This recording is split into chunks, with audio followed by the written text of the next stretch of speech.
अस्सलाम वालेकुम जी। बहुत शुक्रिया वीडियो वेखण लई जी। तो अज असी अपनी किचन च बना रहे हैं कलेजी। बहुत ही मज़ेदार कलेजी बना रहे हैं।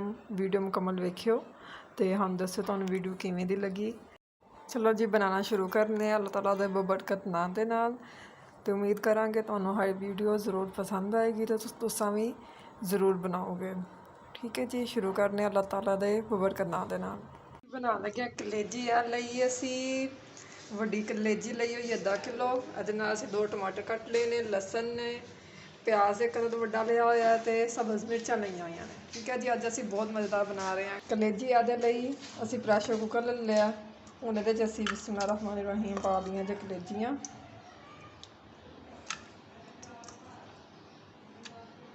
ਹੁਣ ਇਹਦੇ 'ਚ तमाम ਚੀਜ਼ਾਂ ਅਸੀਂ ਸ਼ਾਮਿਲ ਕਰ ਦੇਵਾਂਗੇ। ਨਾਲ 3-4 लौंग शामिल किए ने। हुण इहदे च असीं पाउण लगे हाँ 1 चम्मच नमक का, हाफ चम्मच हल्दी ते हाफ चम्मच पाउण लगे लाल मिर्च। ठीक है, तो इहदे च पानी की तरह पा के 1 गिलास पानी पा के इहनूं वेट ला देंगे असीं 10 मिनट वास्ते। बिस्मिल्लाह रहमान रहीम। लो जी 1 गिलास पानी पा के हुण असीं वेट लाउण लगे 10 मिनट लई। फिर उस तो बाद मिलते हैं। असां खोल लिया। हुण असीं इहदे च पाउण लगे हाँ घ्यो या आयल। ठीक है, जो शायद तुसीं पसंद करो दोवां चों तुसीं शायद पा सकदे हो जी। तो मैं इहदे च पाउण लगी हाँ आयल।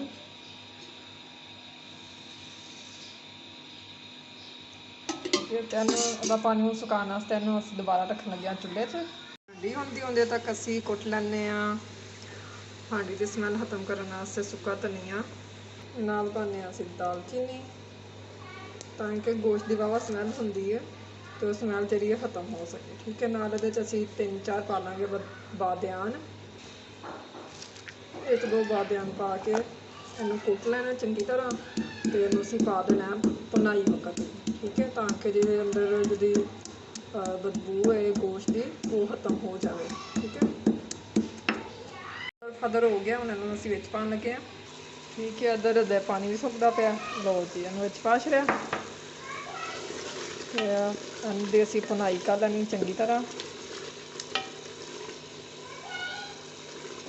ठीक है, तकरीबन 5 to 7 मिनट मज़ीद लगणगे इहदी भुनाई करन वास्ते। हुण असीं पाउण लगे हाँ कलवंजी ते राई दाना। ठीक है, कलवंजी का इस्तेमाल जरूर करा करो अपनी हांडियां च। एक तो सुन्नत है इस्तेमाल करना तो दूजी गल है कि इहदे नाल काफ़ी बीमारियां जिहड़ियां ने नस भज जांदियां ने। ठीक है, असीं क्योंकि वाहवा मसाले खाण दे आदी होंदे हैं तो फिर असीं अपने आप नूं ला लैंदे बीमारियां। तो उन्हां बीमारियों तो बचने वास्ते कलौंजी का इस्तेमाल भी कर लेना चाहिए।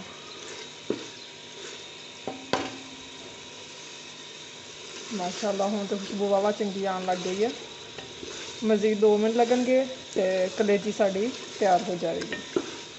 देखो ज़रा माशाअल्लाह कितना सोहना कलर आया।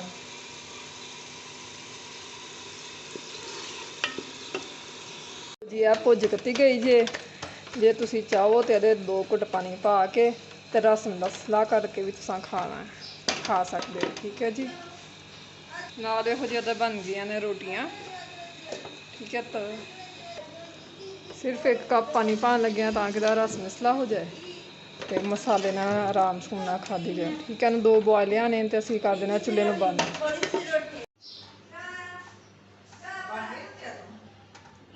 जी माशाअल्लाह जी, वेखो साडे तैयार हो चुकी है कलेजी, बीफ कलेजी गर्मा गर्म। चलो जी, जे तुहानू वीडियो पसंद आई हो तो हमारे चैनल में जरूर सबसक्राइब करो तो शेयर करना ना भूलियो। इंशाल्लाह नई रेसिपी लैके फिर हाजिर होवांगे। तब तक अपना रखियो ख्याल। अल्लाह हाफिज़। अल्लाह ने के बाद।